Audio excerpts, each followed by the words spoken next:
एक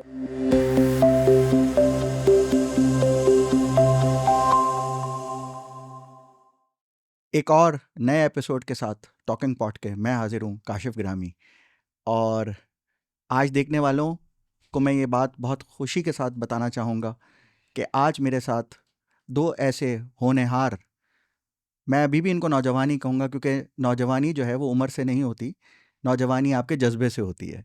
और वो जज्बा आपके काम में नज़र आता है, आपके विजन में नज़र आता है, आपकी प्रोग्रेस में नज़र आता है। एक ऐसी कंपनी जिसने पाकिस्तान में एक इनकलाब बर्पा किया, विजुअलाइजेशन में 3D आर्किटेक्चरल काम के अंदर, एनिमेशन के अंदर। और उस कंपनी के रूह रवां उमर हुसैनी साहब और शारिक मजीद साहब आज मेरे साथ मौजूद है। आप दोनों का बहुत बहुत शुक्रिया। जी, आपका शुक्रिया, आपने हमें बुलाया। थैंक यू कश्यप भाई, आपने बुलाया हमें और मौका दिया। मेरे ख्याल से ये शायद आप दोनों के कैरियर का पहला इंटरव्यू एक साथ ऑन स्क्रीन, जी, पहला इंटरव्यू है। पहला इंटरव्यू, वरना अलग अलग तो बहुत अलग सारे। अलग तो हो चुके हैं, ये हमारे साथ पहला इस तरह है। अच्छा, और इट्स बीन 20 ईयर्स माशाल्लाह, डीजी नेक्स्ट को ओवर 20 ईयर्स। जी जी बिल्कुल। तो ज़ाहिर है उससे पहले आप लोगों का अपना एक 2001 में आई गेस हम लोगों ने इसको खोला था। 2001, 2000 तो इसका मतलब है कि तो फिर तो 23 24 24 ईयर, साल 23-24 साल हो गए, 23 साल मोर देन 20 ईयर्स हो गए। एग्जैक्टली। अच्छा, उससे पहले की अगर हम बात करें तो ज़ाहिर है कि मैं जो है वो देखता था या मुझे अंदाज़ा था कि आप उससे पहले दूसरे एक शोबे के साथ वाबस्ता थे, क्योंकि आपका एक एडिट का सिलसिला तो होता था और आप एक बहुत नामवर इस शहर के और इस पाकिस्तान के ब्रांड्स के साथ काम करते थे।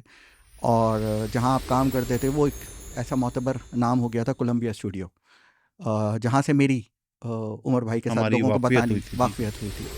और ज़ाहिर है उस वक्त ये पाकिस्तान के सारे ब्रांड्स के साथ काम करते थे। तो वो एक टाइम ऐसा था जो अपने से आगे का काम आप लोग कर रहे थे या देख रहे थे। तो क्या ये डीजी नेक्स्ट का ख्याल आपके जहन में उसी वक्त का?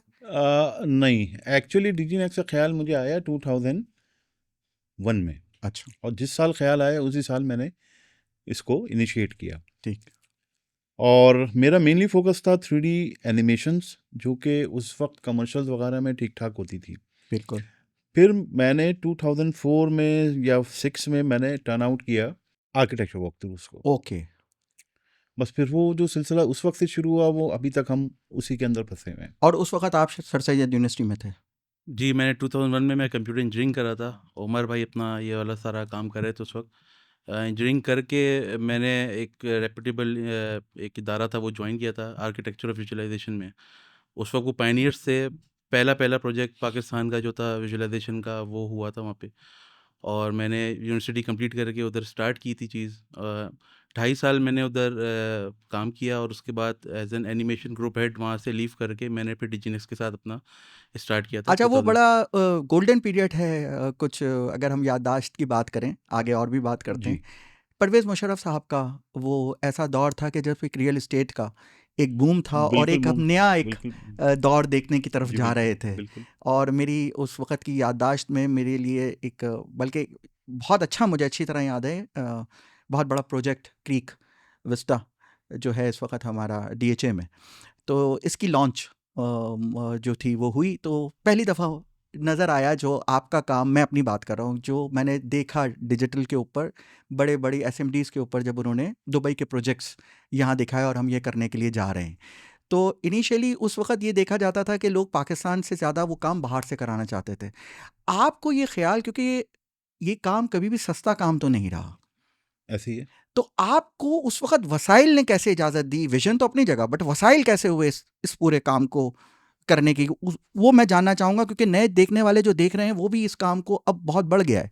बट उस वक़्त कैसे आपके ज़हन में देखिए, ख़्याल उस वक्त आया? हमने 4 कंप्यूटर से शुरू किया था। उस 4 कंप्यूटर से, और फिर हमने जब इसमें ग्रो किया, अल्लाह ताला ने हमें जब हमारा हाथ पकड़ा, तो हमारी फिर स्टैंडिंग हो गई 40 कंप्यूटर्स की। ओके। और आज भी हमारे पास 50 प्लस कंप्यूटर्स हैं, जिसमें रेंडरिंग फार्म्स वगैरह ये सब चीज़ें हैं। देखें वसाइल जो होते हैं ना, बेसिकली आप जब काम करने की नीयत सही हो ना तो जी। वसाइल फिर खुद बनते जाते हैं। ये एक ऐसा काम है जो कोई एक बंदा स्टैंड अलोन में एक बड़ा प्रोजेक्ट नहीं कर सकता, क्योंकि बहुत सारी चीज़ें बनानी होती हैं, इट्स अ बहुत team work massive complete team work होता है पूरा। पूरा। तो स्टार्ट हमने इस तरह किया कि हमने कहा भाई करते हैं। उस वक्त रिक्वायरमेंट थी मार्केट में कि काम बहुत ज़्यादा था, करने वाले बहुत कम थे। और एक बंदा कर नहीं सकता था, तो अपॉर्चुनिटीज़ कम थी लोगों के पास कि कैसे किया जाए। हमने 4 कंप्यूटर स्टार्ट किया, अपनी हमने कस्टमाइज़ पाइपलाइन बनाई, कस्टमाइज़ तरीके बनाए कि हमने कैसे करने हैं। चूँकि हम पायनियर थे इस चीज़ में, हमने स्टार्ट किया था, तो हमें पता था कि किस तरह इसको लेके चलना है सारा। लेकिन यहाँ एक बात और है, आपने ट्रस्ट कैसे बिल्ड किया? क्योंकि उस वक्त जब काम हो रहा था ना, तो इसको गोरा काम कहा जाता था। जी, जी, बिल्कुल, तो बिल्कुल। वो जो हाँ, गोरा काम कहा जाता हुँ, था, तो उसमें देसी लोगों का गोरा काम, हाँ। वो कैसे माइंडसेट आप लोगों के पास? और मैं ये भी जानना चाहूंगा आप दोनों से हाँ। कि वो पहला ऐसा, क्योंकि मेरा एक सवाल होता है कि वो पहला ऐसा क्लाइंट या वो पहला ऐसा जिसने ट्रस्ट किया और एक बड़ा काम आप लोगों को दिया कि नहीं, तुम लोगों में दम है, तुम लोग कर सकते हो, वो कौन सा था? उसके लिए इस तरह था कि हमने कुछ विजुअल्स अपने अपने तरह से बनाए। ठीक है। कुछ इंटीरियर्स, 1-2 एक्सटीरियर्स हमने बना के, और वो जो थे हमने कुछ मार्केट में फ्लोट किए कि बिल्कुल हम भी ठीक है। कैपेबल हैं, ये काम कर सकते हैं इस तरह। तो हमारा पहला जो प्रोजेक्ट था, मेरे ख्याल में हनीफ गौहर साहब का था, गौहर टावर्स। गौहर टावर्स हनीफ गौहर साहब का था, वो हमारा पहला एक वो ब्रेक हमारा थ्रू पहला था ब्रेक थ्रू मार्केट था। में। एग्जैक्टली। अच्छा, हाँ, उन्होंने ट्रस्ट किया और उन्होंने कहा कि आप कर सकते हो। उन्होंने based on the visuals we created, बड़ी बात है। हमें वो प्रोजेक्ट मिला, और हमने वो प्रोजेक्ट बड़ी मेहनत से सिर्फ 4-5 कंप्यूटर्स पे लग के, दिन रात लगा के हमने वो निकाला। और बस उसके बाद जो है वो एक सिलसिला फिर चल पड़ा, और वो आज तक जारी सारी है। तो मैं एक बात और यहीं पूछना चाहूंगा, क्योंकि हम उसी वक्त की बात कर रहे हैं, आप दूसरों से मुख्तलिफ अपने आप को कैसे लेकर आए? क्योंकि मार्केट में उस वक्त लोग तो मौजूद थे, तो ये क्या बात हुई कि आपको क्या लगा कि हम मुख्तलिफ हो सकते हैं? देखिए, हर आदमी के अंदर एक एज होती है, उसको डिस्कवर करना होता है। वो एज जो होती है वो हम लोगों ने डिस्कवर की, मैंने इनके अंदर की, इन्होंने मेरे अंदर कुछ की। तो ये जो कॉम्बिनेशंस होते हैं, एक्चुअली ये जो हमारा काम है, ये बेसिकली कॉम्बिनेशंस का काम है। ठीक। बहुत ही वाइजली कॉम्बिनेशन अगर आप क्रिएट करते हैं वो, और उसको मसला ये है कि उसको एंड तक लेके जाना। अब मैं और शारिक जो हैं ऑलमोस्ट 24-25 साल से हम लोग एक साथ हैं, बिल्कुल ऐसा ही हो गया। ठीक है। तो ये जो कॉम्बिनेशन है, इसमें बहुत सारे अच्छा वक्त भी था, इसमें बहुत सारा बुरा जी वक्त भी जी, था, ऐसा ही है। लेकिन हम लोग खड़े रहे। जी। हमारे टीम मेंबर्स आते रहे, जाते रहे। अभी माशाल्लाह से हम अगर काउंट करें तो हमने 500 प्लस टैलेंट जो है यहाँ से जनरेट करके मार्केट में दिया है। ज़बरदस्त, ग्रेट अचीवमेंट, ये बहुत बड़ी बात है। हमारा मोटिव ये है कि हमें बहुत सारा काम नहीं चाहिए, हमें मार्केट का अच्छा काम और महंगा हम काम करेंगे भाई, और हम अच्छा काम करेंगे। सही है। देखिए, उमर भाई की बात को लेके मैं आगे इस तरह बढ़ाता हूँ कि बाकी और इस वक्त बहुत सारे प्रोडक्शन हाउसेस हैं, क्योंकि अब टेक्नोलॉजी रीचेबल है, सब इसको अचीव कर सकते हैं। जो पूरा इसके लवाजमात हैं, वो हर एक कोई के लिए एक्वायर करना आपको इतना मुश्किल नहीं है।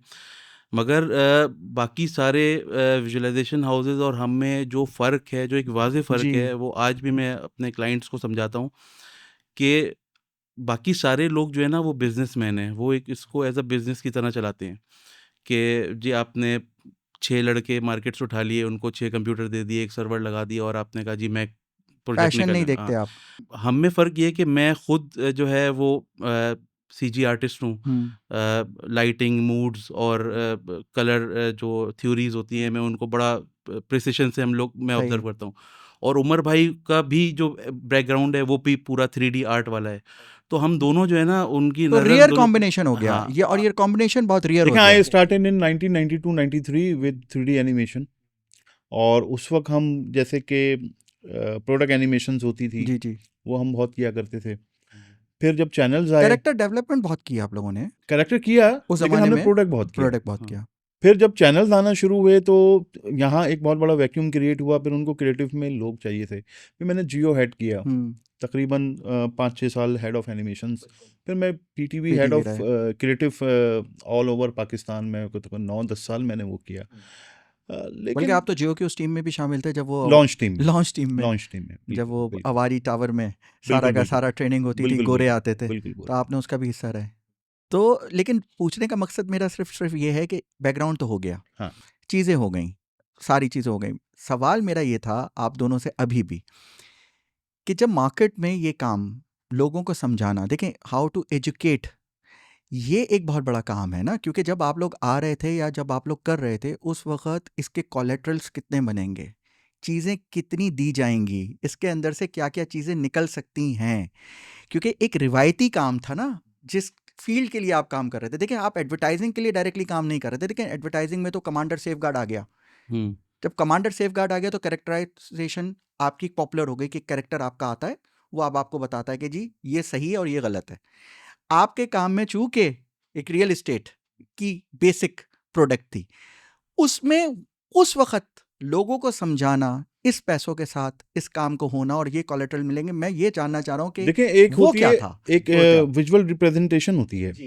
जब हमने वो करके दी और बाय हमने ओन करके दी, हमने खुद से करके दी, ठीक, और हमने उनको जो ना दिखाया कि भाई देखें, आपका ये प्रोजेक्ट है, ये आपकी बेयर लैंड है, इस पे ये आपका आर्किटेक्चर है, ठीक इस तरह से आपकी बिल्डिंग खड़ी होगी, इसकी सराउंडिंग ऐसी होंगी। तो उन्होंने खुद ही रियलाइज किया कि नहीं यार, ये तो कुछ काम है। देखिए, एक बिल्डर होता है ना, जब वो प्रोजेक्ट बनाता है तो वो बिल्डिंग जो होती है ना, वो उसका बेबी होता है। ठीक है, वो आर्किटेक्ट से नक्शों में, कागज़ों में तो उसको देख लेता है, आर्किटेक्ट से उसको एक इमेज भी मिल जाता है, मगर उसको ज़्यादा खुशी उस वक़्त होती है कि जब आप उसकी डिटेल में, उसी पैरामीटर्स में रहते हुए, जो उसका नक्शा है, उसी में रहते हुए आप उसको रियलिस्टिकली ऐसी चीज़ बना के दें जो वाक़ई में बन भी सके। ठीक है, आप 5 बाय 5 के बाथरूम में आप ऐसा बाथरूम बना दें जो देखने में लग रहा हो कि इसमें आप क्रिकेट खेल सकते हैं, तो वो रियलिटी नहीं है ना।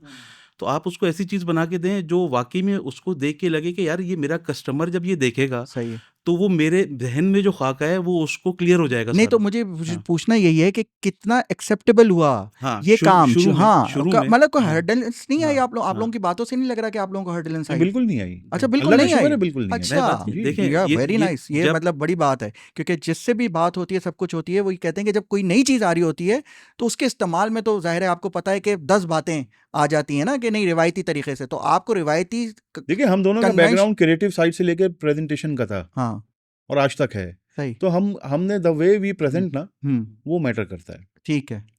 तो यही आपको दूसरों कंपनीज के मुकाबले में जो पाकिस्तान में उस वक्त भी ऑपरेट कर रही थी, तो ये वो चीज़ है जिसको आप यस, मुमताज़ आपको यस, किया गया उस काम में, एग्जैक्टली जी, और आप एग्जैक्टली लोगों ने जल्दी पिक किया। जी, बिल्कुल। क्योंकि हम दोनों एक आर्टिस्ट की नज़र से देखते हैं अपने ही काम को। तो हमारे काम में थोड़ा-सा डिफरेंस होता है बाकी सबसे। हम उसको आप कह लें कि आर्किटेक्चरल रियलिटी के पैरामीटर्स में रहते हुए हम डिज़ाइन करते हैं चीज़ें। ठीक है, हम ख़याली पुलाव नहीं बनाते, हम ऐसी चीज़ बनाते हैं जो वाक़ई में फ़ीज़िबल होती है। अच्छा मुझे ये बताएं, इसमें आप लोगों को कितना इनपुट आपका वैसे रहता है? जाहिर है कि आपका एक काम है विजुलाइज करके देना ख्वाब, चीज़ें।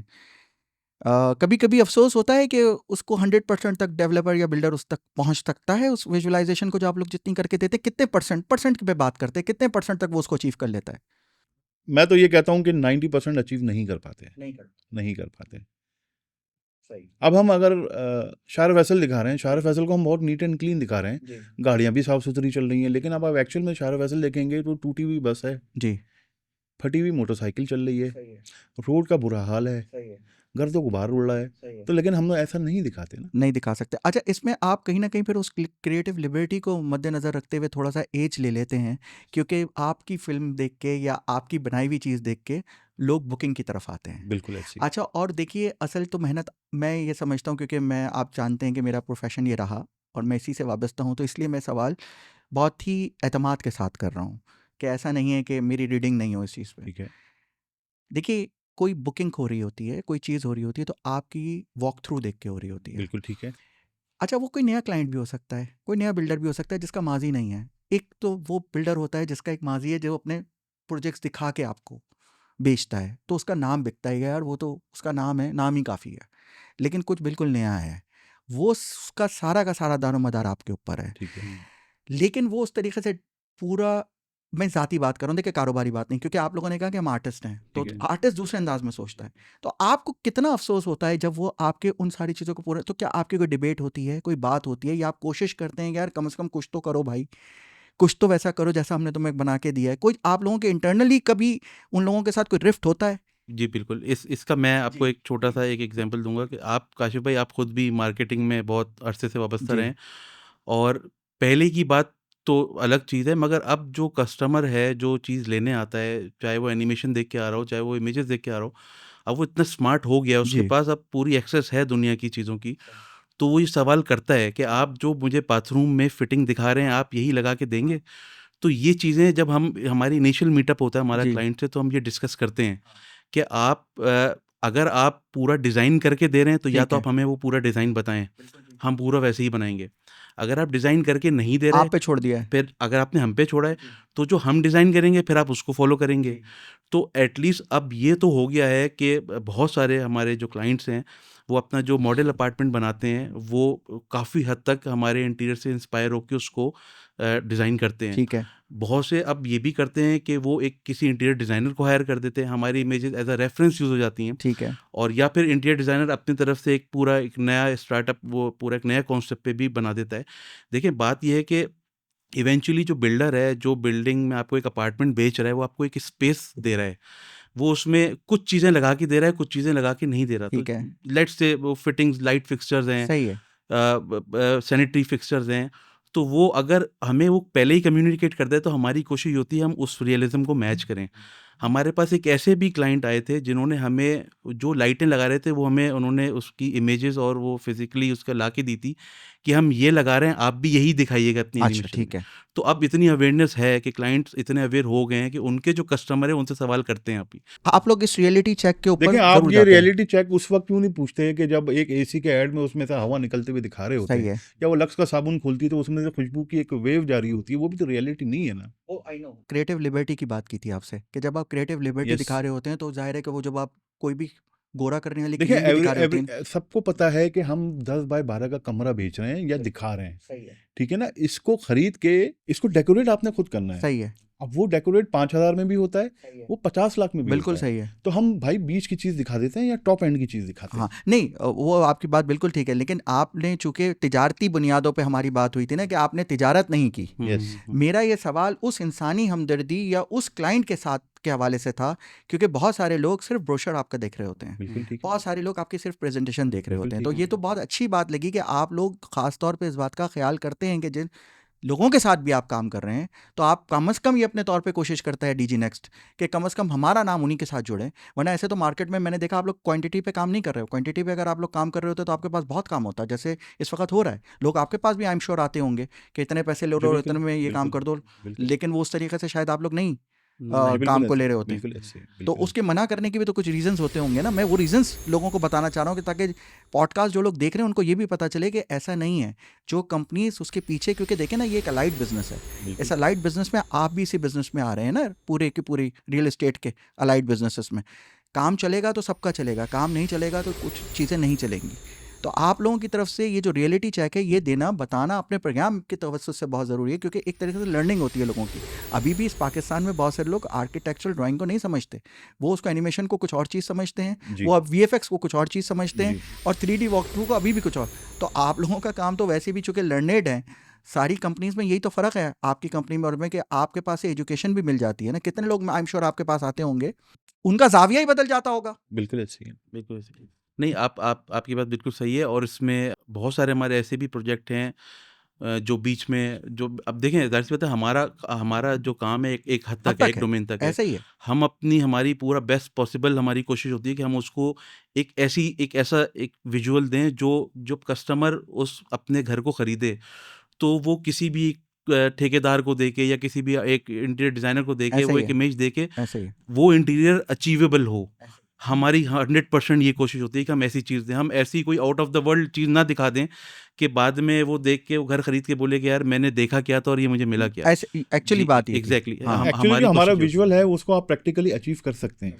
बिल्कुल कर और सकते हैं। यही हमारी यूएसपी है ये यूएसपी है। कि हम जब हमारे पास कोई बिल्डर आता है तो हम जो उसको अपनी शोरील दिखाते हैं या जो हम जो उसको अपने प्रीवियस प्रोजेक्ट दिखाते हैं, तो हम अगर आप उस इमेज के साथ वो नक्शा खोल के रख देना तो वो देख के ये बता सकते हैं आप कि हमने इसको 1 इंच भी कहीं से फज नहीं किया हुआ हाँ, है। नहीं, और मुझे ऐसा लगा कि उमर भाई वो बात को दूसरी तरफ लेकर गए कि ज़ाहिर है कि एक प्रोजेक्ट बनता है तो उसके अंदर शहर की 17 NOCs इन्वॉल्व होती हैं। तो ज़ाहिर है वो अब आपका देखने का काम तो नहीं है ना कि उस प्रोजेक्ट के ऊपर 17 NOCs उनकी हुई हुई हैं या नहीं हुई हुई। तो ज़ाहिर है जिनका जो करने वाला काम है। लेकिन मैं एक चीज़ और भी कहूँगा, जब आप इतना खूबसूरत डिज़ाइन करते हैं ब्रोशर, और मैं इस वक्त खुद एज बायर बात कर रहा हूँ, अगर 8 करोड़ रुपए का एक अपार्टमेंट है और उसके नीचे चंद एक चुनीदा जिसको कहें कि जिनके नाम सबको पता हों, जब वो पीछे एसोसिएट्स के तौर पे इन्वॉल्व होते हैं ना, आप यकीन करें उसका बहुत बड़ा फ़र्क होता है। और वो फिर बिलीवेबिलिटी पे बात आती है कि यार अगर ये कंपनीज़ के नाम है तो अल्हम्दुलिल्लाह आप लोगों का नाम अगर वहाँ मौजूद होता है तो ये चीज़ एक कामयाबी की ज़माना समझी जाती है कि यार इन्होंने अगर काम किया तो डेफिनेटली इनके साथ ये प्रोजेक्ट भी करने वाले भी सही होंगे। अच्छा, इसमें एक चीज़ मुझे बताइए कि आप लोगों ने इसमें फिर इंटरनेशनल की तरफ बहुत ज़्यादा काम क्यों नहीं किया? काशिफ भाई, ऑनेस्टली स्पीकिंग हमें अभी तक टाइम नहीं मिला कि हम अच्छा इंटरनेशनल पे फोकस करें। अच्छा हम अपने इन प्रोजेक्ट्स में ही इतना बिजी रहते हैं, और दूसरी बात ये है कि हम इस काम को एज अ बिजनेस एक्सपेंशन नहीं करते कि हम अच्छा इसको बढ़ाएं या बहुत ग्रो करें और हमें बहुत पैसे कमाने हैं, इस तरह की चीज़। हमने इसको हमेशा से एज अ आर्ट लेके चले हैं, अपना एज अ पैशन लेके चले हम। और जब पैशनेटली आप काम कोई करते ना, तो फिर आप बहुत सारा नहीं कर सकते। सही है आपको जब अच्छा आर्ट बनाना होता है तो फिर आप एक वक़्त में 1 या एक वक़्त में 2 ही आप काम जो हैं वो एक तरीके से, अच्छी तरीके से कर सकते हैं। तो इंटरनेशनल काम में जो वजह है वो यही है कि हमारा हर फोकस वक़्त नहीं हो रहा फ़ोकस ही नहीं हो पा रहा है फोकस उधर। नहीं हो पा रहा है हम इसमें इतना बिज़ी होते हैं कि हम अगर ज़्यादा काम पकड़ें, ज़्यादा टीम कर लें, तो फिर हमें लगता है कि हमारा वो पैशन जो है ना वो साइड पे हो जाएगा, और वो फिर एक बिज़नेस बन जाएगा कि बस वो आज ये आया है, रात को ये देना है, कल ये देना है। ये वाली चीज़ हम चाहते नहीं है कि इस तरह हो। सही है हमने 2000 मिड ऑफ 2000 में हमने इसको एक्सप्लोर किया था। हमने कुछ काम किए भी, लेकिन हमारा एक्सपीरियंस अच्छा नहीं रहा। सही है अच्छा, अच्छा नहीं रहा का मतलब ये कि एक अजीब-सी बात कर रहा हूँ कि लोग बोलेंगे यार बाहर के काम को अजीब-सा बोल रहा है। हम्म। लेकिन प्रॉब्लम ये हुआ कि आपको एज़ अ थर्ड वर्ल्ड वो काम देते हैं तो आपको वो बजट्स नहीं देते। अच्छा ओके ठीक है ना? आपको as a third world country वो काम सबलेट हो रहा होता है। तो और अच्छा फिर बीच में मिडल लोग बहुत होते हैं। आप ऑल द वे आप दुबई, यूएई हर वक़्त तो नहीं जा सकते ना। तो बीच में कोई मीडिएटर होता है। सही है वो मीडिएटर की अलग कॉस्ट होती है, फिर एक हमारी कॉस्ट होती है। वो जो कॉस्ट क्लाइंट की तरफ से इनिशिएट होती है वो ऑलरेडी आपकी कंट्री को देख के या आप लोगों को देख के वो वैसे ही कॉस्ट आधी हो जाती है।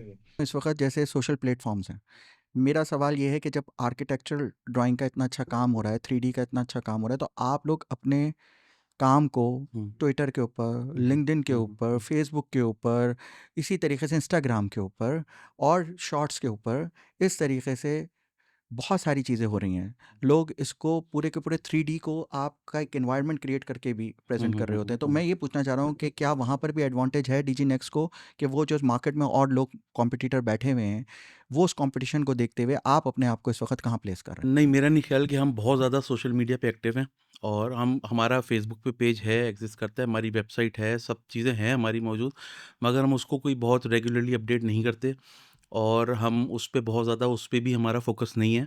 हाँ, हमारा कोई प्रोजेक्ट कंप्लीट हो जाता है, ऑन एयर हो जाता है, तो हम उसको ज़रूर यूट्यूब पे, फ़ेसबुक पे वगैरह पे लगा देते हैं।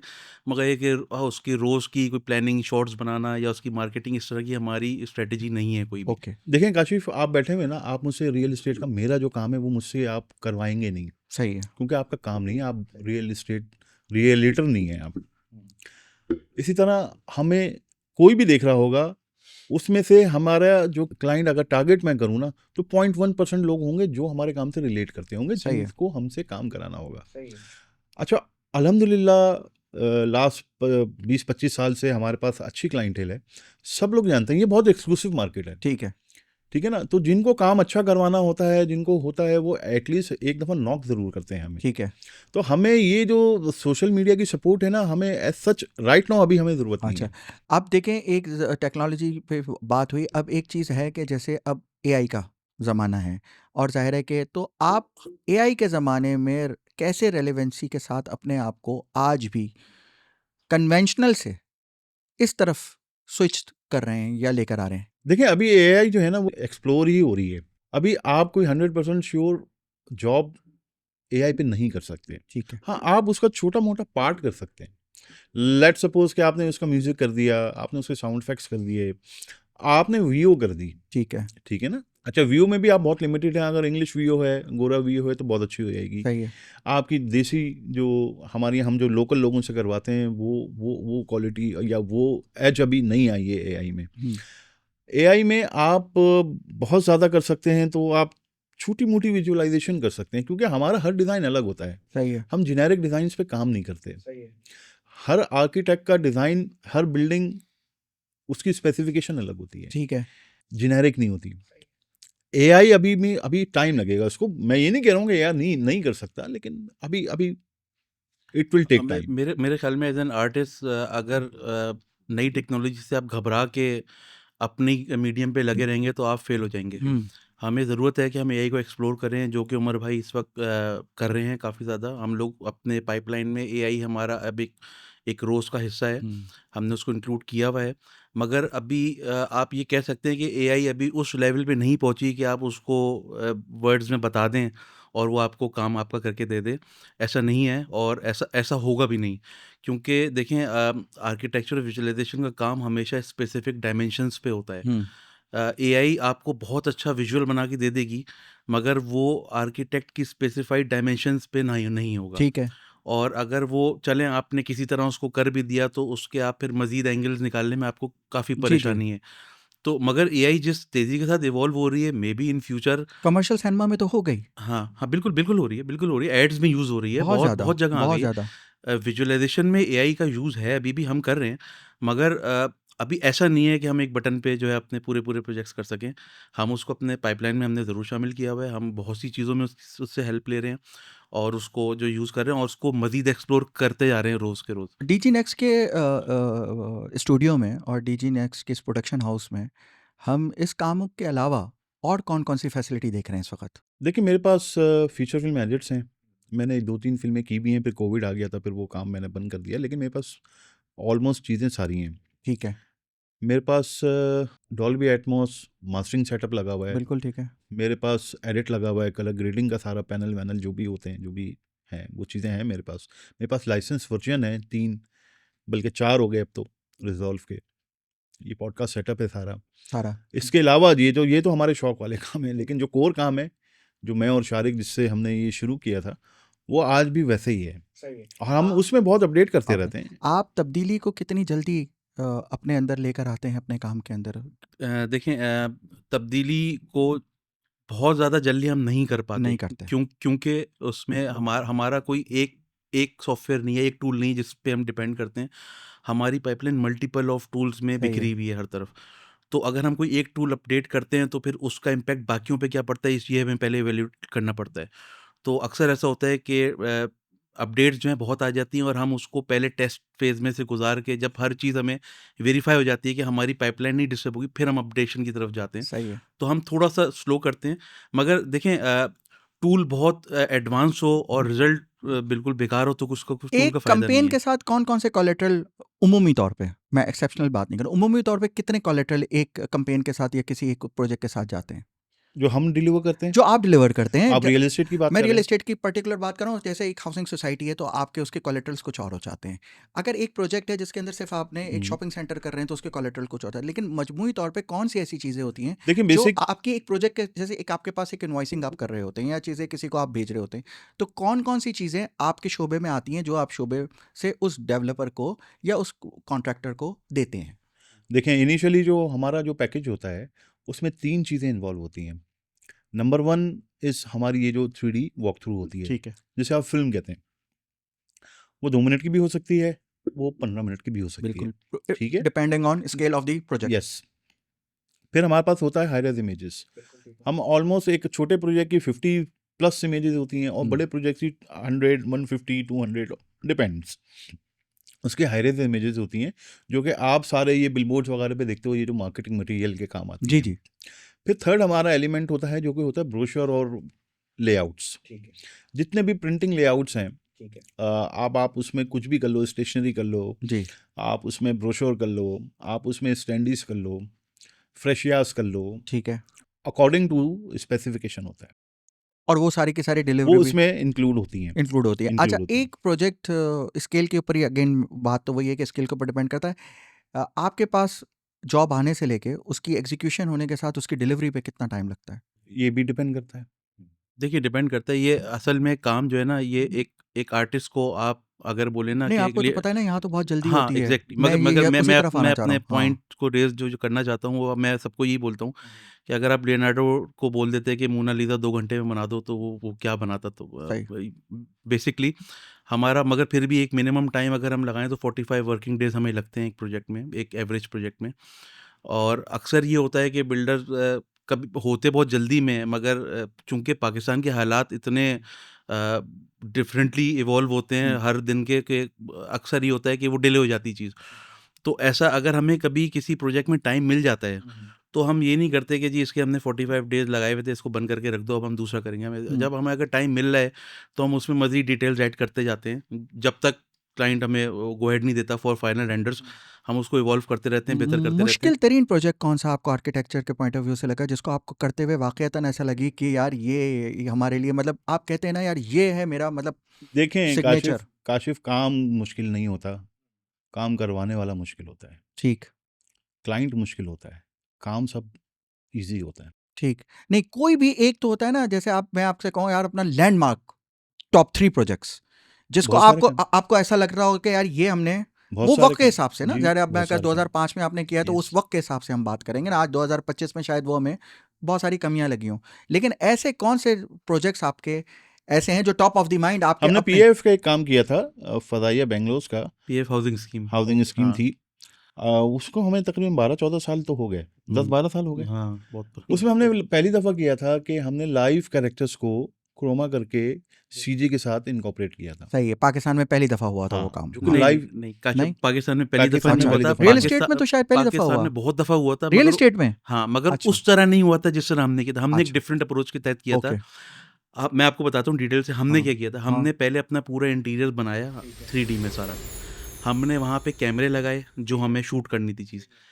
हमने वहाँ कैरेक्टर भी 3D में लगाए ग्रे में, ठीक है। और हमने कैमरे की हाइट, कैमरे का लेंस, लाइटिंग, कहाँ से क्या लाइटिंग आ रही है, इसकी हमने पूरी डायग्राम्स बनाई।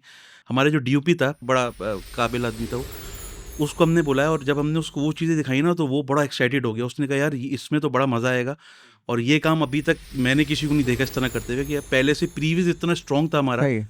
कि हमने उस कैरेक्टर पे कौन सा लेंस लगना है, कैमरे की हाइट क्या है, लाइट्स किधर हैं, उनकी क्या टेम्परेचर था, ये सब हमने हर सीन के नोट किए हुए थे। ठीक है। फिर जिस दिन हम शूट पे गए, हमने कैमरे की हाइट वही रखी, लेंस वही लगाया, लाइटिंग उसी तरह लगाई, टेम्परेचर वही मैच किए। तो ये काम जो था, जो अमर भाई कह रहे हैं पहली दफ़ा किया था, ये चीज़ हमने पहली दफ़ा की थी। जब उस कैरेक्टर को हमने ला के क्रोमा काट के अपने सीन में बिठाया, तो बिल्कुल ऐसा लग रहा था कि वो चीज़ रियल है। अंदर बैठा हुआ है उसमें वहाँ पे। वरना यहाँ पे जो आर्किटेक्चर में होता है, वो एक ग्रीन स्क्रीन पे एक सॉफ्ट लाइटिंग करके जो है शूट कर लिया जाता है, और फिर वो लगता है कि टेप लगा हुआ है, चेपियाँ हम उसको कहते हैं, चेपी लगी हुई लगती है, वो किसी तरह मैच नहीं होता उन लाइटिंग से।